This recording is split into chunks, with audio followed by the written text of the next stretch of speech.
What up? It's your boy Nick Incredible, and I just finished 911 Nashville episode 1. And you know the best thing about this was? The twister. Let's talk about it. Headed out for change, I just started on my quest. Yeah, the world will know my name, I'm excited, I'm obsessed. No one in my way but myself and a test. Yeah, I will be the best, yeah, I will be the best. Life is just a game, I'll be playing till I rest. I'll be there to claim my own spot among the best. Oh no, man. It had some moments here and there, but overall, man, something's missing. It felt a little lackluster, even with the catastrophe taking place. It just something wasn't right, man. Something was off, and I don't want to compare it to the OG or Lone Star, but just something ain't right about. I don't know if it's the actors. Chris O'Donnell can hold his own. I'm not worried about him. He was fine. It's just everybody else. And to be fair, it's the first episode, so I'll cut him some slack. But something was missing, and it didn't quite feel like 911. You know, the only thing that made it feel like 911 was the catastrophe, aka the twister. That's what made it feel like 911. The case with the little girl and her aunt. Okay, I could buy it because we all kind of wish for something like that to happen. You know, not the dangers of it, but it's like, oh man, what if I take this and just kind of get floated up in the sky?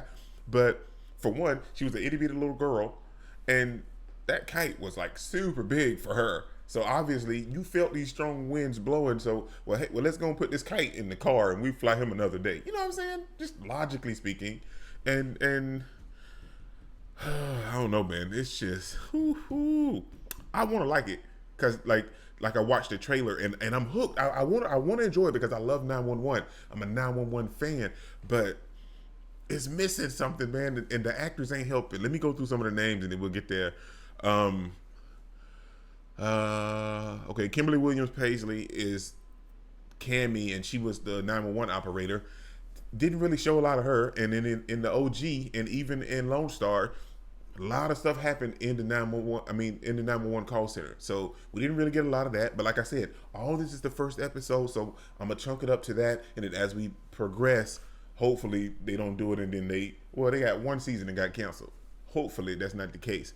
Ryan, which is Chris O'Donnell's Don's son, something about this dude, it just rubs me the wrong way. I don't know if it's his acting or what's going on with him. Just something about his character. Like, you was all excited about this dude, but then you find out parents lie all the time. I don't get this. I mean, he was so devastated, and he ran and told his mom. And bruh, your mother already knew. Me and your father don't have secrets. If they worked through something in a serious situation, obviously this was a secret that he couldn't keep. You know what I'm saying? That was something he was going to tell his wife. Oh my gosh. But I do like the story concept of this nice family doing rodeo and stuff, and they're wealthy, but they're firefighters, and he has an outside son. That story is captivating. If you get some good writers or something, I don't know, something is missing. Like I said, you get the right team in there, man, they can really write a story with that. Because on paper and in the thought process of it, it sounds really entertaining. You know what I'm saying? This outside son, his mom has a chip on her shoulder because she has like polyps on her throat or something like that. And technically it's her fault from the pack a day of smoking. Her son said that. But she wants revenge and what she feels like she's owed, but we know that's not the case because Blythe, aka Jessica Capshaw, which is Chris O'Donnell's wife in the show, we know that Leanne Rhymes, Dixie Bennings, she mentioned that Dixie kept Blue from them and wouldn't give him any chance to meet his father. So then when he did reach out to his father, like for the Ancestry.com or whatever, it was hard for Chris O'Donnell to kind of take it or talk to him because of what Dixie was doing, how she treated them when she found out he didn't want her anymore. That's a real life thing. You know, you got a lot of women out here, you know, they get with this man or they cheat with this man and they get a child thinking that's gonna hold them, and then they all upset when I think I'm going back to my wife, man. It is what it is. I'm gonna go back to my wife. So it is what it is. But there's a lot of stuff going on, and it just, I don't know if it's maybe too much going on. It's just a lot of influx. Now that first case with the well, that we actually saw when it kind of jumped back, because it was like time was all over the place in this first episode. But when we see Blue saving these women off of this beer cart trolley thing, whatever it was, something for her bachelorette, and they kind of crashed, and he had to save her. That was kind of cool. It was interesting because why is he rushing up here? And he was like, "Hey, meet your brother." Like, it felt good in the beginning, but then it just slowly started going down this weird path. You know what I'm saying? It started here. It was like, "Oh, this is nice," and then it just veered off to the right and just went sideways for me. The action parts of it felt pretty good, like with them actually doing stuff and arriving to the scene, and trying to save all these concert goers while dealing with the Twister at the same time. All that felt good. It felt very 911-esque. I think that's where it really found its footing.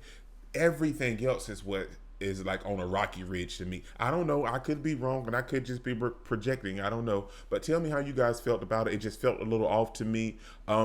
The cast I'm semi interested in, because I don't know if it's a Texas thing or what, but anytime we, Lone Star or Nashville, well, I don't really have anything else to go off of, but the paramedics aren't just paramedic, because I think her name was Gabby, I think, maybe, whatever. I don't know which one she was. Gabby, Patty, what? I'm not entirely sure. But anyway, she's not just a paramedic. She's like an actual doctor, and she can actually do stuff. So that's kind of cool. Like, so if they're on scene and she needs to do something, that's pretty neat. And like with Tommy and Lone Star, you know what I'm saying? She was a paramedic captain. She wasn't just a paramedic. So I feel like that's something that gets elevated in any Texas 911 spinoff. The paramedics have someone pretty high ranking as well, and not just firefighters. You know what I'm saying? I think that was pretty cool. And I don't know, it could be a Texas thing. I don't know, man. It was good, but it wasn't great. You know what I'm saying? Like, and I'm on IMDb, to get everybody's name right and everything. It's got it rated for the pilot as a 6, and then like an overall for the whole show out of 10, it's got it rated as a 5.1. Like I said, a little lackluster, man. But from this pilot, I'm interested.